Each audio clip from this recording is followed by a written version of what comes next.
ਕਮੀਆਂ ਪਾਈਆਂ ਜਾ ਰਹੀਆਂ ਕੁਸ਼ਟ ਆਸ਼ਰਮ ਦੇ ਵਿੱਚ। ਕੀ ਮੰਗ ਕੀ ਕਰਦੇ ਹੋ, ਕਦੋਂ ਤੋਂ ਆਸ਼ਰਮ ਚੱਲ ਰਿਹਾ ਹੈਗਾ, ਕਿੰਨੇ ਪਰਿਵਾਰ ਜਿਹੜੇ ਹੈਗੇ ਆ ਇਹਨਾਂ ਆਸ਼ਰਮ ਦੇ ਵਿੱਚ ਗੁਜ਼ਾਰਾ ਕਰਦੇ?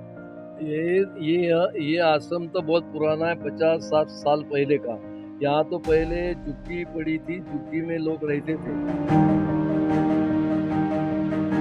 फिर बाद में शहर के सज्जन दानी दाताओं ने में तो थोड़ा थोड़ा करके ये आश्रम बनाया। कमेटी द्वारा भी आश्रम का कई थोड़ा बहुत सुधार हुआ है, लेकिन उसमें दिक्कत ऐसी है कि हमें सरकार के तरफ से रास्ता नहीं है, आश्रम में रास्ता नहीं है। ये दो दिक्कतें ज़्यादा है आश्रम में, एक तो पीने के पानी की और दूसरी प्रॉब्लम रास्ते की। ਕੀ ਮੰਗ ਕੀ ਕਰਦੇ ਹੋ ਵੀ ਸਰਕਾਰ ਜਿਹੜੇ ਬੱਚਿਆਂ ਨੂੰ ਇੱਕ ਵਿਸ਼ੇष कोटा लेके? तो हमें यही चाहते सरकार से कि भैया हमारे जो बच्चे अभी पढ़ रहे हैं उनको पढ़ने के बाद आगे हमें कोई जो हैंडीकेप कोटा है उसी में हमें सुविधा मिलना चाहिए, ये हमारी मांग है। ਕਿਹੜੀ ਕਲਾਸ ਚ ਪੜ੍ਹਦੇ ਹੋ? मैं 8th क्लास में पढ़ता हूँ, little flower convent school Malout. मेरे मम्मी पापा कुष्ठ रोगी है और अभी तो हमारी कंडीशन ठीक है, पर मेरी सरकार से यही विनती है कि जो हम लोगों पे भी, हम गरीबों के बच्चों पर भी सरकार ध्यान दे।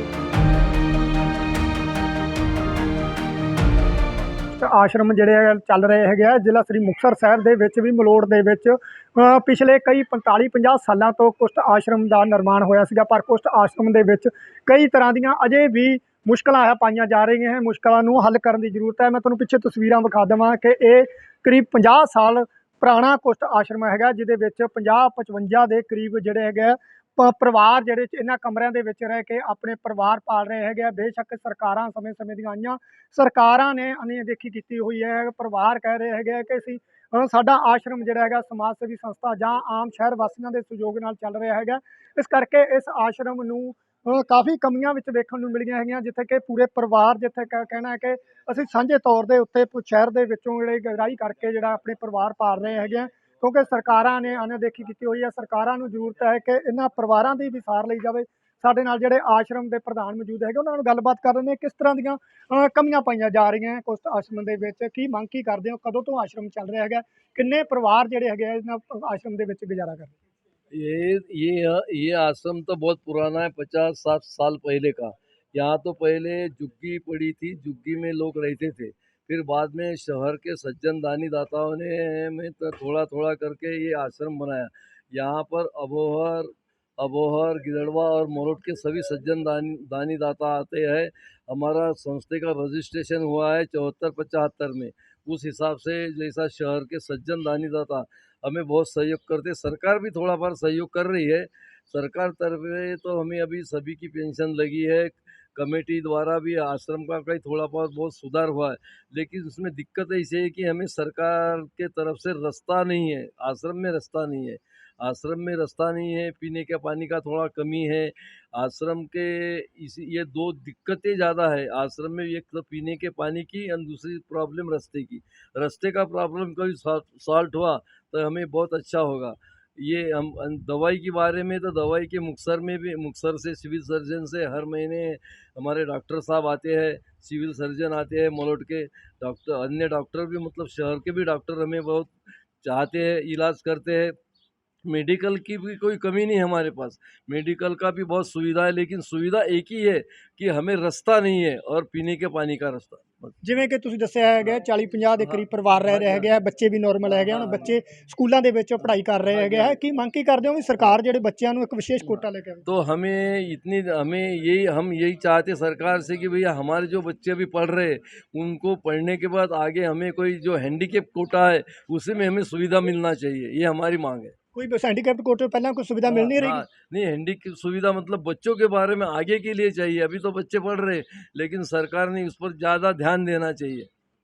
ਜਿਵੇਂ ਕਿ ਇਹਨਾਂ ਨੇ ਦੱਸਿਆ ਕਿ ਕੁਸ਼ਟ ਆਸ਼ਰਮ ਦੇ ਵਿੱਚ ਜਿਹੜੇ ਨਾਰਮਲ ਬੱਚੇ ਹੈਗੇ, ਮੈਂ ਤੁਹਾਨੂੰ ਤਸਵੀਰਾਂ ਵਿਖਾ ਦੇਵਾਂ ਕਿ ਇਹ ਨਾਰਮਲ ਬੱਚੇ ਹੈਗੇ ਆ, ਸਕੂਲਾਂ ਦੇ ਵਿੱਚ ਪੜ੍ਹਾਈ ਪੜ੍ਹ ਕੇ ਜਿਹੜਾ ਹੈਗਾ ਪੜ੍ਹਾਈ ਐਜੂਕੇਸ਼ਨ ਲੈ ਰਹੇ ਹੈਗੇ ਆ, ਕਿਉਂਕਿ ਇਹਨਾਂ ਦੀ ਮੰਗ ਹੈਗੀ ਹੈ ਕਿ ਇੱਕ ਵਿਸ਼ੇਸ਼ ਕੋਟਾ ਰੱਖ ਕੇ ਜਿਹੜਾ ਇਹਨਾਂ ਦੇ ਬੱਚਿਆਂ ਨੂੰ ਸਰਕਾਰੀ ਨੌਕਰੀਆਂ ਦੇ ਉੱਤੇ ਲਿਆ ਜਾਵੇ, ਕਿਉਂਕਿ ਸਰਕਾਰ ਜੇ ਇਸ ਧੰਦੇ ਦੇ ਵਿੱਚੋਂ ਜਿਹੜੇ ਹੈਗੇ ਨਿਕਲ ਸਕਣ। ਜਿਹੜਾ ਹੈਗਾ ਇਹਨਾਂ ਨਾਲ ਬੱਚਿਆਂ ਨਾਲ ਵੀ ਗੱਲਬਾਤ ਕਰ ਲੈਂਦੇ ਕਿ ਕਿਹੜੀ ਕਲਾਸ 'ਚ ਪੜ੍ਹਦੇ ਬੱਚੇ? मैं 8th क्लास में पढ़ता हूँ, little flower convent school Malout. मेरे मम्मी पापा कुष्ठ रोगी है और अभी तो हमारी कंडीशन ठीक है, पर मेरी सरकार से यही विनती है कि जो हम लोगों पे भी, हम गरीबों के बच्चों पर भी सरकार ध्यान दे, हमारे एजुकेशन के बारे में सोचे। मेरी सरकार से यही विनती है कि हम जैसे बच्चों के, हम हमारे मम्मी पापा, हम गरीब हैं, हमारा कुछ नहीं हो सकता, पर इतना ਬੱਚਾ ਕਿੰਨੇ ਤੁਸੀਂ ਭੈਣ ਭਰਾ ਹੈਗੇ ਆ, ਕਿੰਨੇ ਪਰਿਵਾਰ ਹੈਗਾ, ਹੋਰ ਵੀ ਬੱਚੇ ਹੈਗੇ ਸਾਡੇ ਨਾਲ, ਉਹਨਾਂ ਨਾਲ ਵੀ ਗੱਲਬਾਤ ਕਰ ਲੈਂਦੇ ਆ ਕਿ ਕਿਹੜੀ ਕਲਾਸ 'ਚ ਪੜ੍ਹਦੇ ਹੋ, ਕਿਸ ਤਰ੍ਹਾਂ ਦੀ ਮੁਸ਼ਕਿਲ ਆ ਰਹੀ ਹੈ। मैं तो +2 में पढ़ता हूँ और अभी मैं कॉलेज करने वाला हूँ। मैंने सोचा मैं बीटेक करूँगा, मैं पढ़ लिख के मैं चाहता हूँ कि मैं कोई सरकारी नौकरी मिले, ताकि मेरे मम्मी पापा अभी जिस हालत में हैं, मैं भी बड़ा होकर उस हालत में ना रहूँ बस। और मैं ਕਿਸ ਤਰ੍ਹਾਂ ਦੀ ਕੋਈ ਮੁਸ਼ਕਿਲ ਆਈ ਹੋਵੇ ਪੜ੍ਹਾਈ ਦੇ ਦੌਰਾਨ, ਜਿਹੜੇ ਕਿ ਕੋਈ ਫੀਸਾਂ ਲੰਮੇ ਜਿਵੇਂ ਹੁੰਦੀਆਂ, ਕੋਈ ਸਮਾਜ ਸੇਵੀ ਸੰਸਥਾ ਵੀ ਕੋਈ ਫੀਸਾਂ ਦੇ ਵਿੱਚ ਜਾਂ ਕਿਤਾਬਾਂ ਕਾਪੀਆਂ ਦੇ ਵਿੱਚ ਥੋੜੀ ਜਿਹੀ ਮਦਦ ਕਰਦੀ। हाँ, आई थी थोड़ी मुश्किल, पर यहाँ पर सब मिलके हैंडल कर लेते हैं, तो बस कोई दिक्कत नहीं आई। अभी तो सब कुछ ठीक है, अभी मैं आगे की पढ़ाई करना ਕਿੰਨੇ ਕੁ चाहता हूँ। ਬੱਚੇ ਜਿਹੜੇ ਕੁਛ ਆਸ਼ਰਮ 'ਚ ਜਿਹੜੇ ਹੈਗੇ ਪੜ੍ਹਾਈ ਲੈ ਰਹੇ ਹੈਗੇ ਆ, ਹੁਣ ਤੁਸੀਂ ਕਿੰਨੇ ਕੁ ਮੁੰਡੇ ਕੁੜੀਆਂ ਜਿਹੜੇ ਹੈਗੇ ਸਕੂਲਾਂ ਦੇ ਵਿੱਚ ਜਾ ਰਹੇ। अभी तो हम 13 जन जा रहे हैं, बाकी आधे लोग तो पढ़ लिए हैं और जॉब लगे हुए हैं। ਕਿਹੜੀ ਕਿਹੜੀ ਜੌਬ ਦੇ ਵਿੱਚ ਮਿਲ ਚੁੱਕੇ, ਸਰਕਾਰੀ ਕੰਮ ਕਰ ਰਹੇ ਜਾਂ ਕੋਈ ਪ੍ਰਾਈਵੇਟ ਜੌਬ ਮਿਲ ਰਹੀ ਹੈ। सरकारी कर रहे हैं और कोई प्राइवेट कर रहे हैं।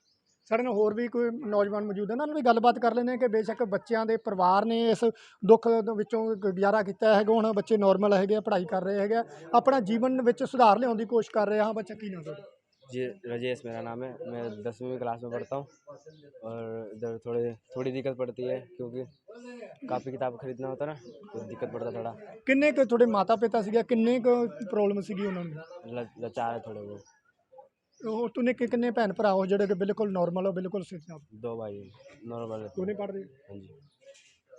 ਜਿਵੇਂ ਕਿ ਆਸ਼ਰਮ ਦੇ ਵਿੱਚੋਂ ਜਿਹੜੇ ਹੈਗੇ ਬੱਚੇ ਨੋਰਮਲ ਹੁਣ ਹੈਗੇ ਆ, ਬੇਸ਼ੱਕ ਜਿਹੜੇ ਹੈਗਾ 40-50 ਦੇ ਕਰੀਬ ਜਿਹੜੇ ਪਰਿਵਾਰ ਦੱਸਿਆ ਜਾ ਰਿਹਾ ਹੈਗਾ ਇਸ ਬਿਮਾਰੀ ਨਾਲ ਪੀੜਤ ਸੀਗੇ, ਜਿਹੜੇ ਇਸ ਆਸ਼ਰਮ ਦੇ ਵਿੱਚ ਆਪਣੇ ਪਰਿਵਾਰਾਂ ਨੂੰ ਲੈ ਕੇ ਗੁਜ਼ਾਰਾ ਕਰਦੇ ਸੀ। ਪਰ ਹੁਣ ਜਿਹੜੇ ਬੱਚਿਆਂ ਦੇ ਵਿੱਚ ਕਾਫੀ ਜਾਗਰੂਕਤਾ ਆਈ ਹੈਗੀ ਆ, ਬੱਚੇ ਪੜ੍ਹਾਈ ਕਰ ਰਹੇ ਹੈਗੇ ਆ, ਜਿਵੇਂ ਕਿ ਤੁਹਾਨੂੰ ਦਿਖਾਇਆ ਕਿ ਬੱਚੇ ਉੱਚੀ ਲੈਵਲ ਦੇ ਉੱਤੇ ਪੜ੍ਹਾਈ ਕਰਨ ਦੀ ਕੋਸ਼ਿਸ਼ ਕਰ ਰਹੇ ਹੈਗੇ ਆ। ਬੇਸ਼ੱਕ ਇਹਨਾਂ ਨੂੰ ਪੜ੍ਹਾਈ ਦੇ ਕਾਰਨ ਕਾਫੀ ਮੁਸ਼ਕਲਾਂ ਦਾ ਸਾਹਮਣਾ ਕਰਨਾ ਪੈ ਰਿਹਾ ਹੈਗਾ। ਉੱਥੇ ਇਹਨਾਂ ਨੇ ਸਰਕਾਰਾਂ ਤੋਂ ਵੀ ਮੰਗ ਕੀਤੀ ਹੈ ਕਿ ਜਿੱਥੇ ਕਿ ਇਸ ਆਸ਼ਰਮ ਦੇ ਵਿੱਚ ਜਿਹੜੀਆਂ ਕੋਈ ਕਮੀਆਂ ਹੈਗੀਆਂ ਜਾਂ ਬੱਚਿਆਂ ਨੂੰ ਪੜ੍ਹਾਈ ਦੇ ਵਿੱਚ ਕਿਸੇ ਤਰ੍ਹਾਂ ਦੀਆਂ ਕੋਈ ਦਿੱਕਤਾਂ ਆ ਰਹੀਆਂ ਹੈਗੀਆਂ, ਉਹਨਾਂ ਨੇ ਇਹ ਵੀ ਮੰਗ ਕੀਤੀ ਹੈ ਕਿ ਜੇਕਰ ਬੱਚੇ ਪੜ੍ਹ ਜਾਂਦੇ ਆ ਤਾਂ ਇਹਨਾਂ ਦਾ ਇੱਕ ਵਿਸ਼ੇਸ਼ ਕੋਟਾ ਰੱਖ ਕੇ ਇਹਨਾਂ ਨੂੰ ਸਰਕਾਰੀ ਨੌਕਰੀਆਂ ਦੇ ਉੱਤੇ ਲਿਆ ਜਾਵੇ। ਸਾਂਝਾ ਟੀਵੀ ਲਈ ਮਨਪ੍ਰੀਤ ਸਿੰਘ, ਮਲੋਟ।